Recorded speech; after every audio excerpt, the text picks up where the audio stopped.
Baiat umum dan konsep negara pasca Rasulullah. Sehari setelah Abu Bakar Asy-Syiddiq dibaiat sebagai khalifah secara terbatas di Saqifah Bani Sa'idah, Umar bin Khattab tampil di depan umum untuk mendukung dan mempertegas penunjukan Abu Bakar Asy-Syiddiq sebagai khalifah. Segenap kaum muslimin berkumpul untuk melaksanakan baiat secara umum kepada pemimpin baru umat Islam. Anas bin Malik yang menyaksikan peristiwa menyampaikan, ketika Abu Bakar Asy-Syiddiq telah dibaiat di Saqifah Bani Sa'idah, maka keesokan harinya beliau duduk di atas mimbar. Kemudian Umar bin Khattab berdiri tampil untuk berbicara sebelum Abu Bakar Asy-Syiddiq. Umar bin Khattab terlebih dahulu memanjatkan puji-puji kepada Allah Subhanahu wa Ta'ala, dan beliau berkata, "Wahai kalian semua, kemarin aku telah mengatakan kepada kalian kata-kata yang tidak lain adalah pendapat dan pandangan-pandanganku sendiri. Tidak pula aku temukan dalam kitabullah dan bukan pula sebuah pesan yang disampaikan oleh Rasulullah kepadaku. Akan tetapi sebelumnya aku memiliki asumsi bahwa Rasulullah akan mengatur urusan kita hingga beliau adalah orang terakhir kita. Dan sesungguhnya Allah telah meninggalkan di tengah-tengah kalian kitabnya yang dengan kitab itu dia menunjuki Rasulnya. Maka jika kalian berpegang teguh pada kitabullah, maka Allah akan menunjuki kalian kepada apa yang dia menunjuki Rasulnya kepadanya. Dan sesungguhnya Allah telah menyatukan urusan kalian di atas orang-orang terbaik kalian, yaitu seorang sahabat Rasulullah dan salah satu dari dua orang ketika keduanya berada di dalam gua.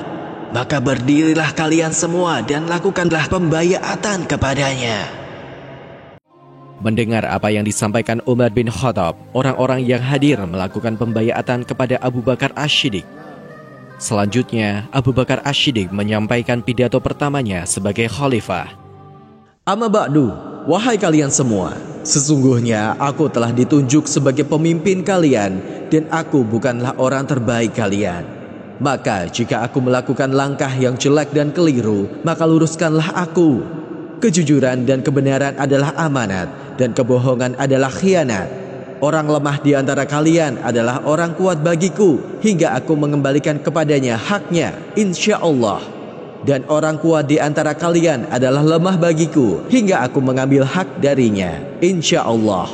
Tiada suatu kaum yang meninggalkan jihad di jalan Allah kecuali Allah akan meliputi mereka dengan kehinaan. Tidak ada perbuatan keji yang menyebar di tengah-tengah suatu kaum kecuali Allah akan menimpakan bala yang meliputi mereka semua. Patuhilah aku selama aku patuh dan taat kepada Allah dan Rasulnya. Maka jika berbuat durhaka kepada Allah dan Rasulnya, maka tiada kepatuhan kepadaku atas kalian. Berdirilah kalian semua untuk menunaikan sholat. Semoga Allah merahmati kalian." Pidato yang disampaikan oleh Khalifah Abu Bakar Asy-Syiddiq dinilai sebagai salah satu khutbah Islam terbaik meskipun singkat. Abu Bakar Asy-Syiddiq mengukuhkan kaidah-kaidah keadilan dan semangat kasih sayang dalam interaksi antara seorang pemimpin dan rakyat. Abu Bakar Asy-Syiddiq memberikan penegasan bahwa kepatuhan rakyat kepada pemimpin adalah tergantung kepada syarat ketaatan pemimpin tersebut kepada Allah dan Rasul-Nya. Melalui khutbahnya tersebut, terdapat beberapa aspek-aspek penting sistem pemerintahan pada era awal kekhalifahan, seperti baiat, hukum, pengawasan, prinsip keadilan, kejujuran, jihad atau berjuang di jalan Allah, dan melawan kemungkaran. Baiat ditafsirkan secara beragam oleh para ulama. Ada yang menafsirkan sebagai janji setia atau patuh kepada waliul amri atau pemimpin.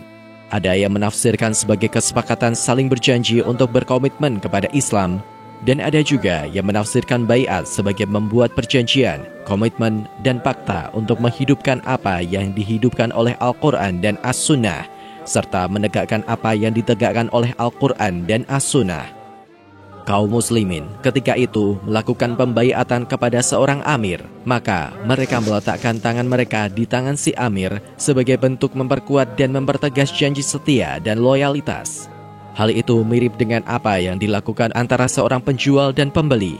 Maka dari itulah hal tersebut dikenal sebagai al-bai'ah.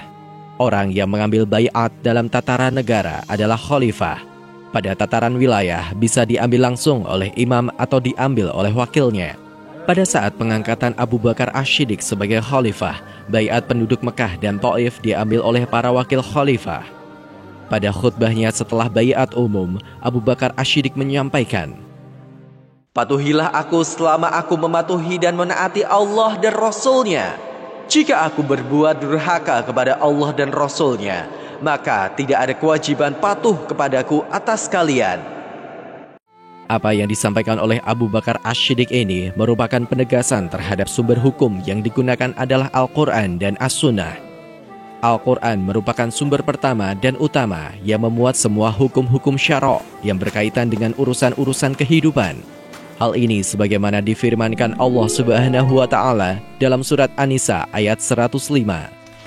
"Sesungguhnya kami telah menurunkan kitab kepadamu dengan membawa kebenaran, supaya kamu mengadili antara manusia dengan apa yang telah Allah wahyukan kepadamu. Dan janganlah kamu menjadi penantang orang yang tidak bersalah karena membela orang-orang yang khianat." As-Sunnah atau hadis merupakan rujukan kedua untuk menyusun dasar dan pokok konstitusi bernegara. Seorang pemimpin dalam daulah Islamiyah terikat dengan hukum-hukum syariat Islam, tidak boleh lepas sedikit pun darinya.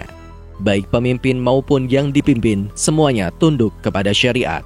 Sebagaimana Rasulullah pernah bersabda, "Tidak ada kepatuhan dalam kemaksiatan. Sesungguhnya, kepatuhan tidak lain hanya dalam kebajikan." Abu Bakar Asy-Syiddiq sebagai khalifah menekankan perlunya pengawasan dalam menjalankan pemerintahan. Beliau berkata, "Maka jika aku melakukan langkah yang baik, maka dukunglah dan bantulah aku. Namun jika aku melakukan langkah yang salah dan keliru, maka koreksi dan luruskan aku."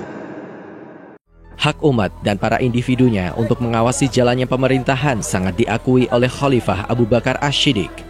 Beliau bahkan memberikan hak koreksi kepada umat Islam sebagai pencegahan pemimpin tertinggi dari perilaku yang mengarah pada kemungkaran, sekaligus menjaga pemimpin pemegang kekuasaan tetap berada di jalan yang benar sesuai dengan konstitusi yang berlaku.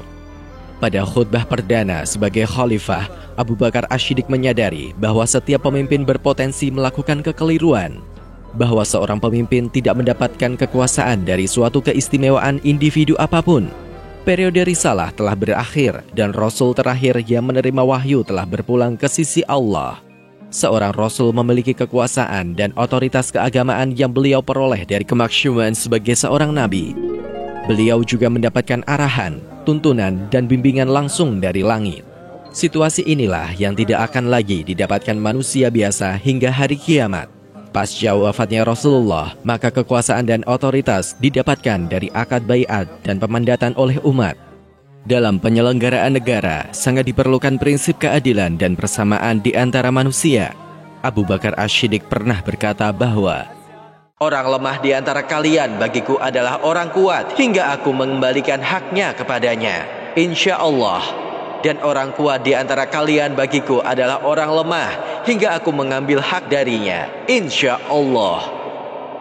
Bagi Abu Bakar Asy-Syiddiq, keadilan Islam merupakan pilar utama dalam membangun sebuah masyarakat Islam dan pemerintahan Islam. Maka Islam tidak ada dalam sebuah masyarakat yang didominasi oleh kezoliman dan tidak mengenal keadilan. Islam telah mewajibkan atas para pemimpin dan aparat hukum untuk menegakkan keadilan di antara manusia tanpa pandang bulu, tanpa melihat bahasa, asal-usul, atau status sosialnya. Seorang pemimpin atau hakim harus berlaku adil di antara pihak-pihak yang berperkara dan memberikan putusan dengan benar tanpa mempedulikan apakah pihak yang berperkara itu kawan, lawan, kaya, miskin, buruh, atau penguasa. Hal ini sebagaimana firman Allah dalam surat Al-Ma'idah ayat ke-8. "Hai orang-orang yang beriman, hendaklah kamu jadi orang-orang yang selalu menegakkan kebenaran karena Allah, menjadi saksi dengan adil. Dan janganlah sekali-kali kebencianmu terhadap suatu kaum mendorong kamu untuk berlaku tidak adil. Berlaku adillah, karena adil itu lebih dekat kepada takwa. Dan bertakwalah kepada Allah, sesungguhnya Allah Maha mengetahui apa yang kamu kerjakan." Abu Bakar Asy-Syiddiq menjadi sosok pemimpin setelah Rasulullah yang menjadi teladan dalam keadilan. Keadilan dalam pandangan Abu Bakar Asy-Syiddiq merupakan media dakwah praktis yang bisa menjadi media efektif membuka hati manusia untuk beriman. Sejak awal pemerintahannya, Abu Bakar Ash-Shiddiq langsung menerapkan prinsip-prinsip ajaran yang luhur tersebut. Beliau sangat menyadari bahwa keadilan merupakan sumber kekuatan dan kemuliaan bagi pemimpin dan rakyatnya. Beliau senantiasa mengucapkan surat An-Nahl ayat ke-90. Sesungguhnya Allah menyuruh kamu berlaku adil dan berbuat kebajikan, memberi kepada kaum kerabat, dan Allah melarang dari perbuatan keji, kemungkaran, dan permusuhan. Dia memberi pengajaran kepadamu agar kamu dapat mengambil pelajaran. Selain keadilan dalam negara, Abu Bakar Ash-Shiddiq menekankan pentingnya kejujuran sebagai asas hubungan antara pemimpin dan rakyat.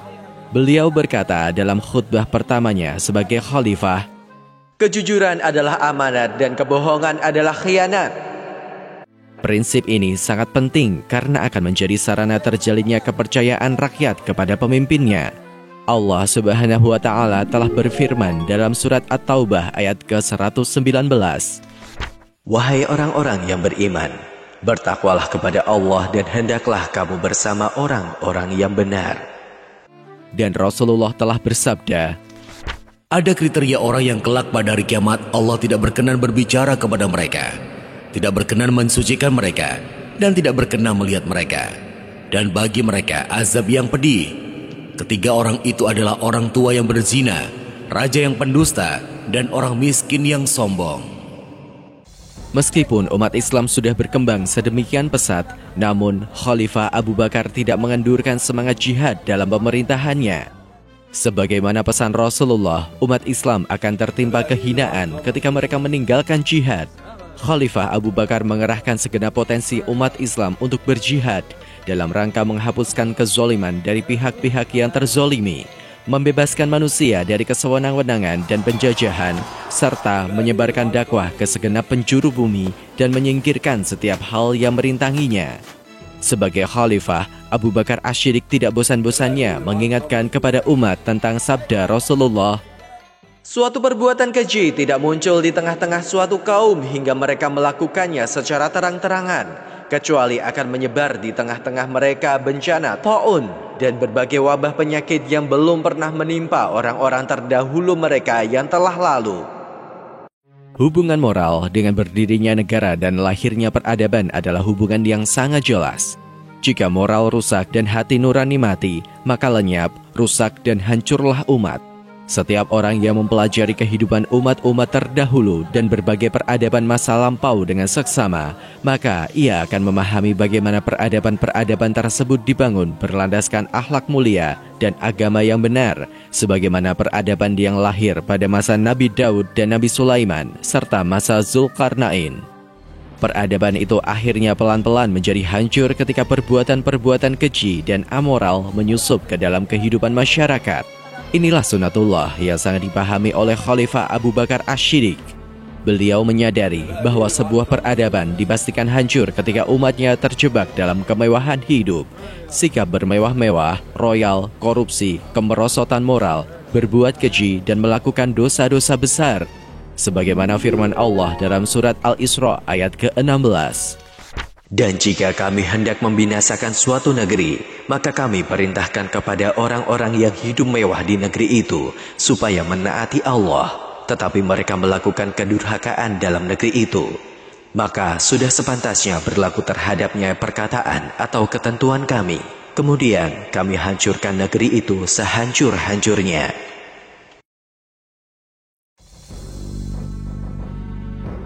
Penulis naskah Abdullah Hasan, ilustrator Yudi Toto, narator Diah, Rashid, dan Putra, musik Agusti M, editor Nur Hafila, produser Haidar Ahmad Furqoni, diproduksi oleh Kastari Sentra Media.